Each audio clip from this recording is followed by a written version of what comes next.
Stadium, park, सड़कें और सामुदायिक केंद्र तमाम शिलान्यास, 5 जो विकास कार्य है उसके शिलान्यास को देख सकते हैं। मुख्यमंत्री के द्वारा तमाम विकास कार्यों की परियोजना का शिलान्यास जो है वो किया जा रहा है, जिसके अंदर देख सकते हैं हॉकी स्टेडियम जो कि गाँव 1 करोड़ रुपए की परियोजनाओं का शिलान्यास करके साथ माननीय मुख्यमंत्री जी का अभिनंदन। कार्यक्रम को आगे बढ़ाता हुआ सबसे पहले मैं नवीन जी से आग्रह करूंगा कि आप आए और अपने अभिनंदन स्वागत करें। और हर दिलों पे राज करने वाली, बच्चे से लेकर बड़े से बुजुर्ग तक सब में राज करने वाले हमारे ऐसे हरियाणा के यशस्वी श्री मनोहर लाल खट्टर जी का मैं बहुत बहुत धन्यवाद करता हूं। इन्होंने ऐसी बड़ी सौगात मेरे वार्ड में एक हॉकी स्टेडियम के रूप में दी है। मैं इनका अपने वार्ड वासियों की तरफ से, सर मेरे वार्ड के भी आदमी आए हैं और कुछ ये टीम्स, ये लड़कियों की कबड्डी की टीम्स है सर, जैसे इनको पता लगा कि आज आप आ रहे हैं तो ये भी आए धन्यवाद करने। तो इनकी एक रिक्वेस्ट है सर, इसलिए एक कहावत बताता हूँ सर। जैसे बच्चे को मार्केट ले जाओ ना और वो कहते ले चिप्स ले ले, कुरकुरे ले ले, चॉकलेट ले ले, तो लास्ट में चलता कहता एक टॉफी और दिला दो। सर मैं हम भी आपके बच्चे ये ऐसी एक मेरी रिक्वेस्ट है, टॉफी और दे दो सर। एक कबड्डी का स्टेडियम हमारे इसमें जगह है सर, स्टेडियम में एक कबड्डी का स्टेडियम और इसमें हॉल बन जाए ना सर, जगह इसमें है, तो इसके लिए एक रिक्वेस्ट है सर। और साथ में हमारे मंच के आसीन संजय भटला जी, हमारे जिलाध्यक्ष योगेंद्र राणा जी, श्री जगमोहन आनंद जी और हमारे सीनियर डिप्टी मेयर राजेश अग्गी जी और हमारे पार्षद भाई, मैं सबकी तरफ से और माननीय मुख्यमंत्री जी का और हार्दिक स्वागत करता हूँ। और सागर में सागर बनने का जो काम किया है माननीय मुख्यमंत्री महोदय जी के आगमन को लेकर मंच पर उपस्थित सीनियर डिप्टी मेयर राजेश अग्गी जी और अन्य तेजस्वी और विकास पुरुष और हम सब करनाल वासियों के ऐसे प्यारे माननीय मुख्यमंत्री मनोहर लाल जी, जो हम सब की इतनी चिंता करते हैं और हम सब के साथ जुड़कर जिस तरह से हम देख रहे हैं निरंतर 7 सालों से उन्होंने जिस करनाल के साथ साथ पूरे हरियाणा का विकास किया है, ऐसे माननीय मुख्यमंत्री जी के यहाँ आज पहुंचने पर मैं उनका दिल से स्वागत अभिनंदन करते हुए मैं उनका दिल से आभार व्यक्त करती हूँ कि कभी हमने छोटे से भी मुख से छोटी सी भी मांग को माना है, आपने हमेशा उसे पूरा किया है। उसके लिए मैं दिल से आभार व्यक्त करते हुए आज सम्मानित मंच पर विराजमान हमारे पार्टी के जिलाध्यक्ष भाई योगेंद्र राणा जी, हमारे माननीय मुख्यमंत्री जी के प्रतिनिधि भाई संजय भटला जी, हमारे सीनियर डिप्टी मेयर राजेश अग्गी जी, डिप्टी मेयर नवीन जी, हमारे मीडिया कोऑर्डिनेटर भाई जगमोहन आनंद जी, यहाँ पर उपायुक्त महोदय, डीसी साहब, एसपी साहब, हमारे नगर निगम के अधिकारी कर्मचारी और सम्मानित मंच पर विराजमान सभी भाई बंधु और मेरे सामने विराजित सभी को मैं इस बात के लिए मैं माननीय मुख्यमंत्री जी का सबकी तरफ से दिल से आभार व्यक्त करती हूँ कि आपने जब ये मिल्खा सिंह स्टेडियम आपने बनाया, हमें कभी सोचा नहीं था कि हमारे शहर के ऐसे क्षेत्र में जहां लोगों को घरों में लोगों के खेलने के लिए, लोगों के घूमने के लिए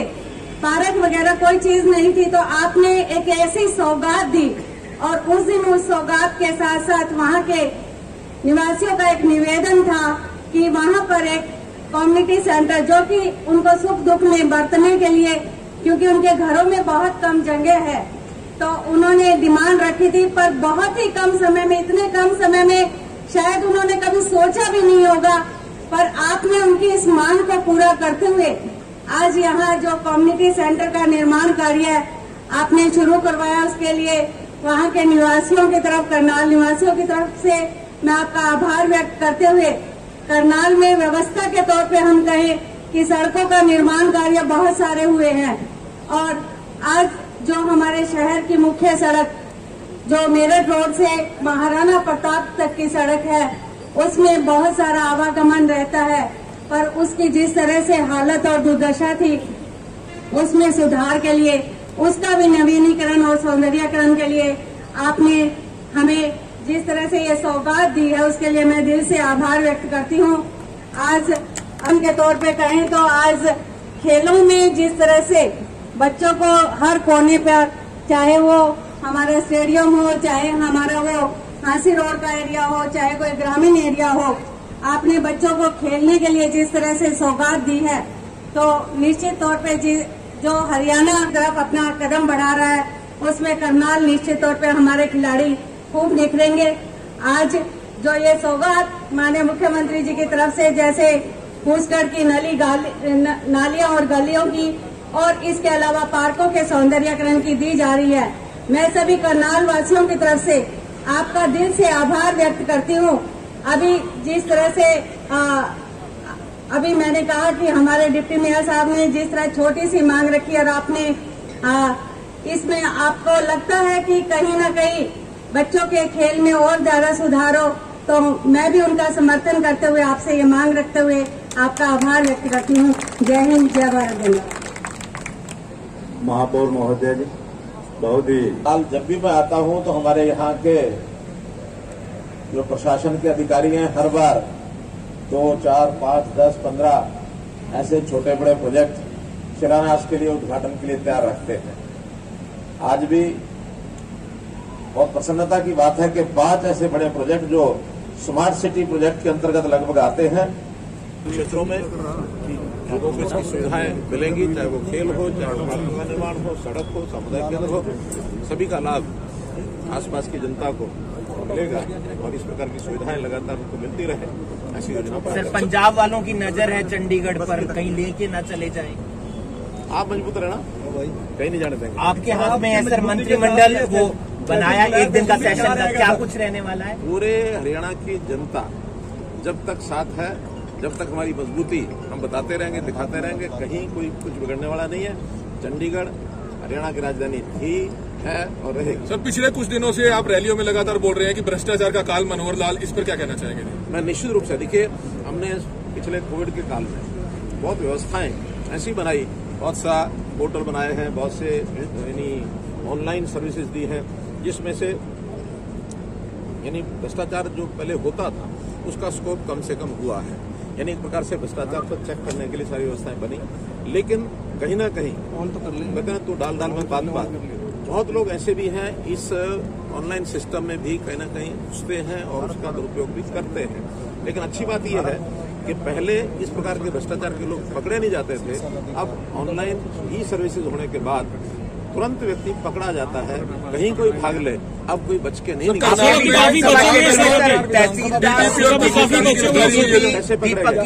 कैसे पकड़े गए? इन्हीं व्यवस्थाओं में से पकड़े गए। आखिर अगर ये व्यवस्थाएं नहीं होती तो बहुत पहले ये सब पता नहीं कितने सालों से कांग्रेस के टाइम में तो ऐसे बड़े बड़े गोल गुप्पे होते रहे, कभी पकड़े नहीं गए, पकड़े गए तो सबूत नहीं मिले। अब ये सब पकड़े गए, सबूत मिलते हैं, साथ साथ काफी लोगों के नाम है सर, काफी लोगों के नाम जोड़ दिया, लेकिन आगे जांच ठंडे बस्ते में चलेगी? ठंडे बस्ते में जाएगी, कहीं जाएगी नहीं। विजिलेंस को हमने दे दिया है, विजिलेंस के लोग इसको पूरी इंक्वायरी करेंगे। इनको अभी अंदर डाला हुआ है। सर, उस समय आपने कहा अधिकारियों को आपने पकड़वाया है, अगली लिस्ट क्या है? अगली लिस्ट है हमारे पास, जो सबूत आप देते रहेंगे वो लिस्ट हमारे पास है। सर, काफी लोगों के नाम आए सर, बहुत सारे आम आदमी पार्टी के बारे में मैंने बता दिया, आज भी बताया, कल भी बताया। दोगली पार्टी है। एक तरफ तो यानी अभी राज्य में आए 4 दिन नहीं हुए और जिस प्रकार का कंट्रोवर्शियल इशू इन्होंने पंजाब का और चंडीगढ़ का छेड़ा है, मुझे लगता है कि कहीं ना कहीं ये भी किसी न किसी के इशारे पर कर रहे हैं और ऐसे इशारों पर खेलने वाली पार्टी निश्चित रूप से जनता उसको समझेगी। पहले तो पंजाब के लोग उनको समझेंगे और उसके बाद हरियाणा की तरफ तो आंख उठाने की उनकी हिम्मत ही नहीं है कि किसी प्रकार से आंख उठा के देखें। वही व्यवस्था में चाहे वो दिल्ली से मुकाबला करेंगे। अभी पंजाब में नए आए हैं, पंजाब के बारे में तो नहीं कह सकता कि पंजाब में साल 6 महीने के बाद अगर कोई क्लेम करेंगे तो उसके नाते से हरियाणा, पंजाब या दिल्ली किसी भी चीज से मुकाबला अभी बहुत कम है। जहाँ हुई है वहाँ नमी इसमें ज्यादा है।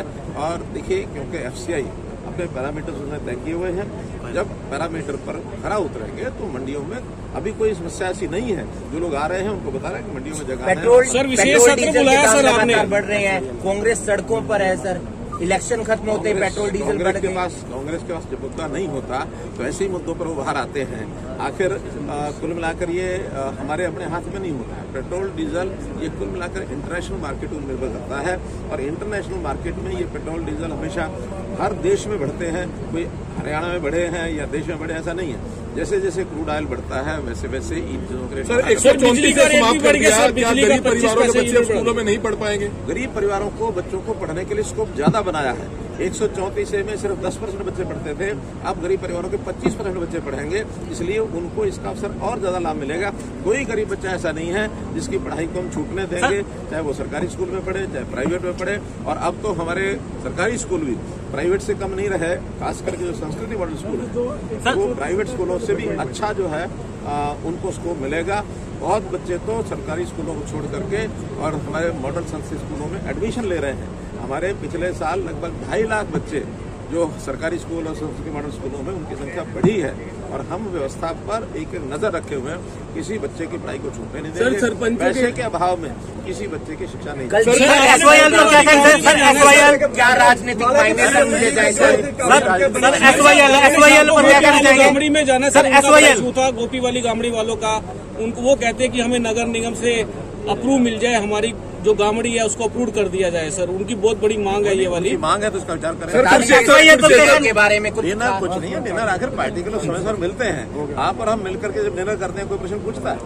सर कुरुक्षेत्र हमारे साथ आइए, हम आपको डिनर कराएंगे। सीएम साहब एसवाईएल तो क्या कहना चाहेंगे? एसवाईएल पानी लेकर आएंगे। मैं आपको बताना चाहता हूँ आपको और बाकी अभी हमारे सारे जनता ने शहर की में भी सुना। मुख्यमंत्री से पिछले साल जनवरी 3 को मैंने एक स्टेडियम की डिमांड रखी थी कि भाई हमारे गांव गलास में जगह पड़ी है उसमें स्टेडियम बनाया जाए। तो मुख्यमंत्री जी ने मानते हुए उसको और अच्छे से एस्ट्रोटर्फ हॉकी का ग्राउंड दिया था, जिसका आज शिलान्यास मुख्यमंत्री जी ने किया है, जिसके लिए मुख्यमंत्री जी ने 14.5 करोड़ रुपये की लगभग राशि इसमें मंजूर हुई थी। 14.5 करोड़ की राशि से ये स्टेडियम तैयार होगा। इसमें नेशनल लेवल तक के हमारे यहाँ मैचेस किए जाएंगे और एक बहुत अच्छा ये स्टेडियम, देखने लायक स्टेडियम, और ये हमारे को जो हमारे वार्ड में मिले हैं। तो आपको एक एक्स्ट्रा और भी जो है अवार्ड दिया गया है किसी?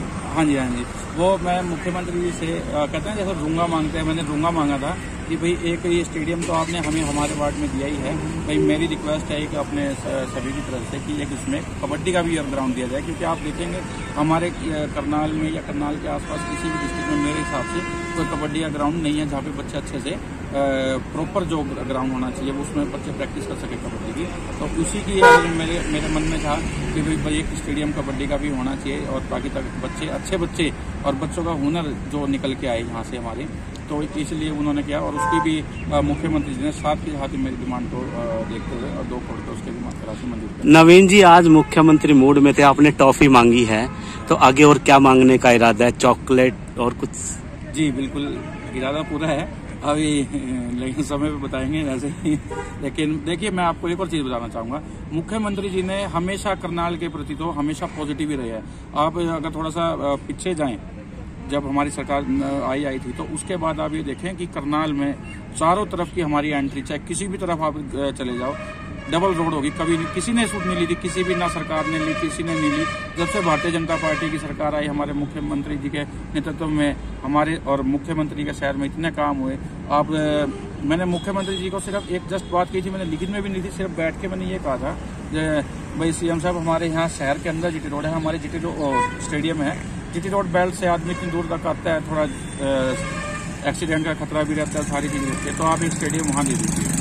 तो आप वो वहीं से देख लीजिए वो कितने सजग है अपने शहर के लिए, अपने शहर में डेवलपमेंट्स के लिए कितने सजग हैं और खिलाड़ियों के लिए भी कितने की। उन्होंने तुरंत मेरी बात को एक्सेप्ट करके और उसमें एक स्टेडियम जो ये आज इसका बयाना तो ऐसे ही आप चारों तरफ देखेंगे तो बहुत से ऐसे प्रोजेक्ट्स हैं हमारे शहर में जिसमें मुख्यमंत्री जी ने एकदम कहते ही मतलब कि उनको मंजूर करा। कितने पैसे की लागत से ये स्टेडियम बनाया जाएगा? देखिए, ये लगभग 14.5 करोड़ की लागत से ये स्टेडियम बनाया जा रहा था हॉकी का, अब जिसमें 2 करोड़ रुपए और मंजूर कर दिए गए हैं कबड्डी के और इंडोर प्रोजेक्ट के लिए। तो ठेकेदारों की पेमेंट नहीं मिल रही, कारण क्या है पीछे? देखिए, कैसे बढ़ेगा आपका? देखिए, बड़ा अच्छा क्वेश्चन है, पब्लिक को भी पता लगना चाहिए, क्योंकि पब्लिक वैसे जो सुनती है वही पता लगता है। देखिए, ये ठेकेदारों की पेमेंट रोकी नहीं गई है। ये क्या हुआ है कि एक मॉनिटरिंग कमेटी का गठन किया गया था निगम से, निगम कमिश्नर के द्वारा। उसमें मॉनिटरिंग कमेटी में ये डिसाइड हुआ था, उस प्रत्येक वार्ड का पार्षद भी उसका मॉनिटरिंग कमेटी का मेंबर रहेगा। और उसमें ये डिसीजन था कि जिस भी डेवलपमेंट के काम के जब पेमेंट्स के लिए फाइल आएगी कमिश्नर के पास, और उसमें मॉनिटरिंग कमेटी पहले उसमें जांच करेगी। अगर वर्क सेटिस्फैक्ट्री है, वर्क अच्छा है, गुड है, एक्सीलेंट है, तो उसकी पेमेंट कर दी जाएगी। अगर उसकी क्वालिटी ठीक नहीं है, उसमें किसी तरह की कमी है, तो भाई उनको हम 15 दिन का समय भी दे रहे हैं, भाई आप अपना काम को ठीक करें और काम ठीक करके दोबारा मॉनिटरिंग करवाएं। अगर आपका काम पास हो जाता है तो आपकी पेमेंट कर दी जाएगी। अब बड़ी सिंपल सी बात है, जब इसका मतलब ये ठेकेदार अब काम रोक दिया या ये कह रहे हैं पेमेंट नहीं दे रहे, आप काम ठीक कर लीजिए, आपकी पेमेंट हो जाएगी, सेम डे हो जाएगी। तो यहाँ भी ठेकेदार पर फर्क पड़ा, जैसे एससी किंगर कमीशन फिक्स था, ठेकेदारों के भी कई नाम आ रहे हैं, वहाँ भी कई मामले आ रहे हैं क्या? कहीं रुका हुआ है कई मामला? मामले तो जैसा आप देखते हैं, हर बैठक में, हाउस की बैठक में प्रत्येक पार्षद के द्वारा ये कहा जा रहा था कि कुछ चल रहा है, गड़बड़ चल रही है, तो ऐसा चलता रहा। और ये जो मुख्यमंत्री जी ने जो ये स्टेप लिया है और बड़ा कड़ा रुख इसमें मुख्यमंत्री जी का रहा है, इसके बाद डेफिनेटली बहुत ज्यादा फर्क पड़ भी रहा है और पड़ता ही रहेगा। तो सीएम साहब ने कहा, मुख्यमंत्री साहब ने एक स्टेडियम की सौगात दी, इससे कितने गांवों को आपके आसपास के फायदा होने पहुंचने वाला है? ये लगभग तकरीबन जीटी रोड बेल्ट है। पीछे जैसे मुख्यमंत्री जी के द्वारा ही हमारा एक स्मार्ट सिटी में एक रोड पास हुई थी, जिसको रजबाई के साथ 30 फुट चौड़ी, उधर से हमारा बल्डी गांव, उचानी, बसंत विहार, मंगलपुर, कैलाश, लोधा गामडी, तेड़करी, कैलाश, टपराना और अपना बुड्ढा खेड़ा, दलानपुर, ये इतने गांव हैं जिनको ये जिनके पास ये स्टेडियम आ गया, नहीं तो इतने गांवों को दूर से उठ के यहाँ शहर में आना पड़ता। ये समझा जाए कि अब वार्ड में मेडल बरसेंगे। देखिए, बिल्कुल, जब इतना बड़ा स्टेडियम अच्छे लेवल का आएगा तो उसी हिसाब से वहाँ कोच भी आएंगे, और कोच अच्छा आएगा तो जो ये अभी आपने बच्चियां देखी थी, इनका हुनर और निखरेगा और ये प्रैक्टिस अच्छे से कर पाएगी और मेडल ही मेडल, सोना ही सोना होगा। बिल्कुल, डेफिनेटली।